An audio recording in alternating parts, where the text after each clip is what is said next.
Hello and welcome to the Redmen TV. It's the starting 11 prediction show. I'm excited. I'm always excited for Liverpool games, but I'm especially excited because I'm going to hear the Champions League music tomorrow night at Anfield against Hoffenheim. Liverpool hold a 2-1 lead going into that. 2 away goals could be massive. I'm here, as always, for the starting 11 prediction show. And I'm going to start, as always, with Simon Mignolet in goal. That simple. Now, I've gone for a couple of changes. So we'll go through the starting 11 and we'll then get straight into whatever else we've got to get into. We're going to go Trent Alexander-Arnold at right back. We've got Joel Matip at centre-back. We've got Ragnar Klavan at left centre-back. And I'm going to go with Robertson at left-back. Now, two fellas keeping their position from the last game.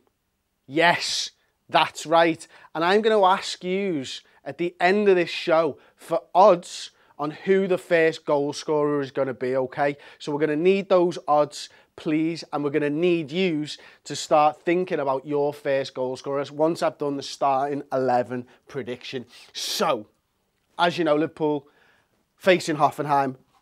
That's me back four. I've got Jordan Henderson at centre midfield.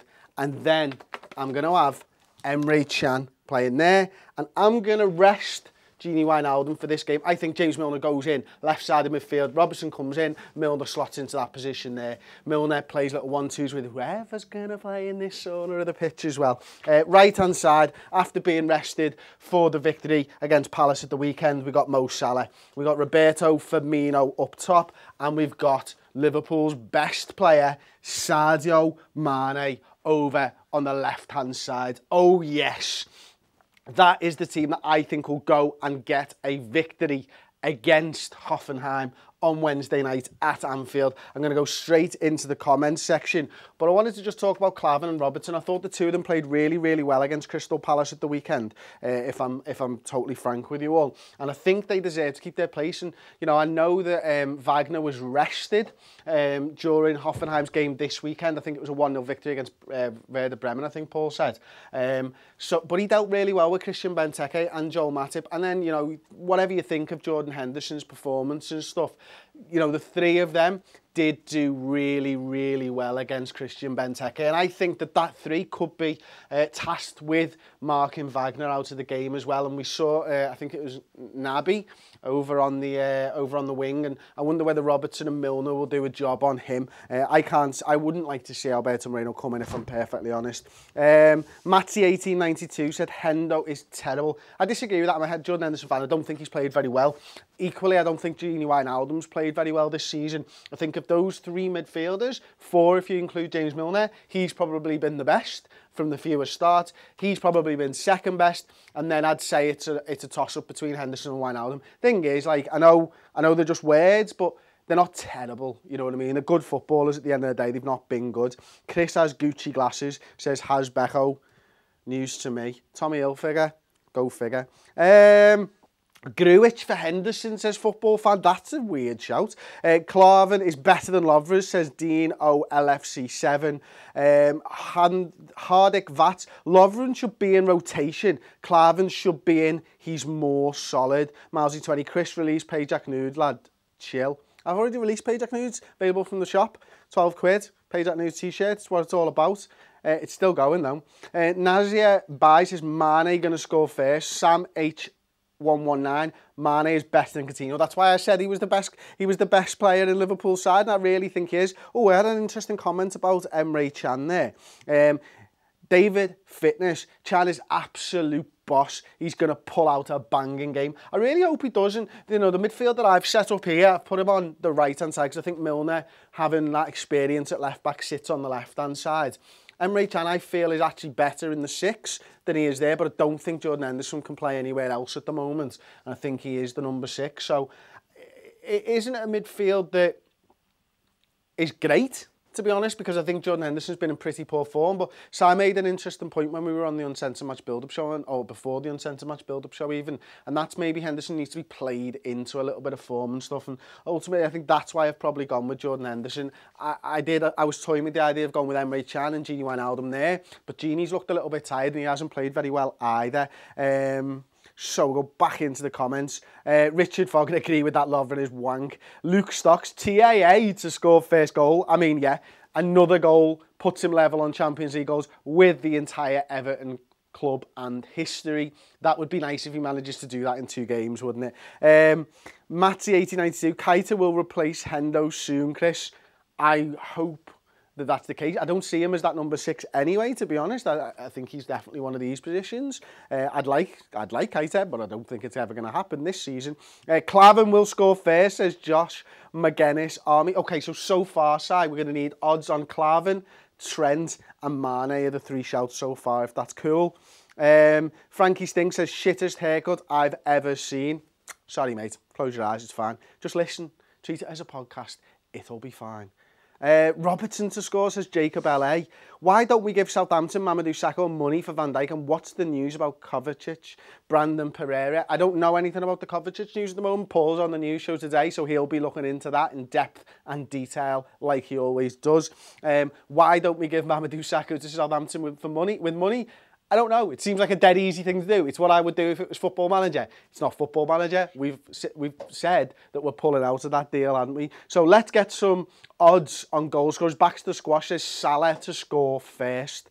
So we can add that as well, Si. Let's go. That's 4-1. 4-1, Salah to score first. Okay. What about Trent Alexander-Arnold? 18-1. Ooh. What about Robertson? 28-1. 28-1 for Robertson. Okay, I'm liking that. It's unlikely that he starts. And Sadio Mane as well. Sadio Mane is 9-2. 9-2. I'm feeling like we should have a little bit of a flutter today. So, who was the 18-1? Trent Alexander-Arnold. Trent. And what was Robertson? 28. Okay. I'm going to have a flutter today. We got it right last time. Wisdom of crowds. We got Sadio Mane. I'm going first goal scorer. Might not even start in the game. Robertson 28-1. I'm gonna put a little cheeky 5 on there. Obviously odds fluctuate massively. This is as of what time are we on now? 10:57. 10:57. Don't forget we are backed by Ladbrokes for the season. Terms and conditions apply over at ladbrokes.com. If you're a new customer, you can bet £5 and you get £20 in free bets. That's the blurb out of the way. Let's get back into the comments. But I'm going Robertson at 28-1. I like to have a flutter every now and again. Like I was right at the weekend with Sadio Mane. We were right at the weekend with Sadio Mane. Sorry. Is Paul in the comments here? What's going on? Milner penalty, says Sam Jones. That's a really good shout. What are the odds for Milner on a pen? We'll get to you in a minute. 11-1. 11-1. Okay. That's actually a really good shout. I want to change it. I'm going to change it. It's my show. I can do what I want. Right. I'm sorry. Sorry, Andy, but because you might not start, first goal scorer is now going to Jimmy Milner at 11-1. Have that, my son. If Robertson scores now, I'll be absolutely gutted because I will put a little cheeky bet on that anyway. James Milner, 11-1. That's such a good shout, mate. Absolutely belting shout there. Okay, we're going to... Wow, these chat messages are coming in thick and fast. I've got Outer City Cop said, do you think we should be careful with Mane? He played every game so far. Yes, we probably should be, because I think it's a great point, mate. Listen, you know, Salah's had a rest. When do you rest him? It's a crucial game, and having that pace on the counter-attack could really help us. I think that, you know, Liverpool ultimately have to be wary of Hoffenheim's attack. I think they were very, very good.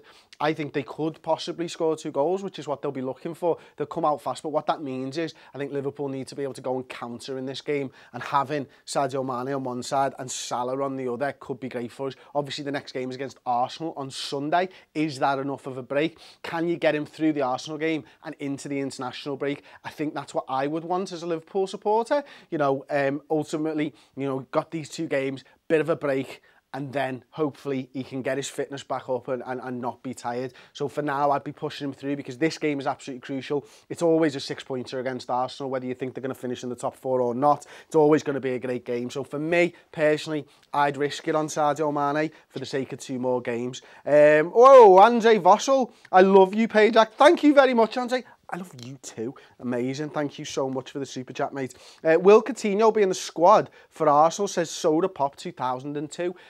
I've heard rumours, and this is just not from anybody inside the club or anything like that. Let's just put that out there right now. I have heard rumours that Phil Coutinho could be integrated back in the squad, but I think personally the most likely thing is that he comes back in after the transfer window shuts. Barcelona apparently are not going to be interested in paying any more money than what they've already offered, which was shambolic, by the way. And just goes to show that there were rumours about Barcelona being in financial trouble, weren't there, before the Neymar deal. Looks to me like that could well be the case because I think, if they're trying to buy Dembele and they're trying to buy Phil Coutinho and they're only putting like 80 million up front and they're spreading it over 5 years for the Coutinho deal, it says to me that maybe some of that money's already gone elsewhere and that actually the rumours about Barcelona being in financial crisis could have been true. But you know what, it could have just them being just cheeky bastards like they are as well. But it is quite interesting nonetheless. Callum Smith, Firmino hasn't exactly been impressive, but he's Klopp's pet, so could do with maybe Solanke up there, so we hold the ball for the counter, then put Firmino behind the striker like his Hoff days. You know what? It was one of the final things that me and Si were actually talking about is I wonder whether Firmino was to go there, maybe you do a 2-man midfield, something along the lines of that, and then maybe you do play Dom Solanke over in the 4-2-3-1 formation. So I actually really like that shout. So it was one that we did discuss, but it's one ultimately that we never went with because quite honestly, we've only seen 4-3-3 so far this season. So to go out on a limb and go 4-2-3-1 right now could be catastrophic for the starting 11 predictions. Let's be honest. I'm 1-2 at the moment, I think. I mean, I had no chance with the weekend. I got the first game of the season right. I want to be right, and maybe the smart thing to do would have bring him Alberto Moreno, but there we go. I didn't. I think Robertson deserves to keep his place. Mariam Riaz is Sturridge into the game, not as far as I'm aware. Brian McMahon Gallagher, Chris, that 4-2-3-1 makes more sense because our midfielders have been so meh so far. Yeah, I agree with you. And again, it was probably the formation that I'd have gone with had we seen anything other than 4-3-3. But, I like Roberto Firmino in that situation. I like the fact that he can pick the ball up and spray those passes over. He's got that little bit more creativity than these players in the midfield right now. Although James Milner, when he's been on the field in midfield, has done a very good job both defensively and offensively.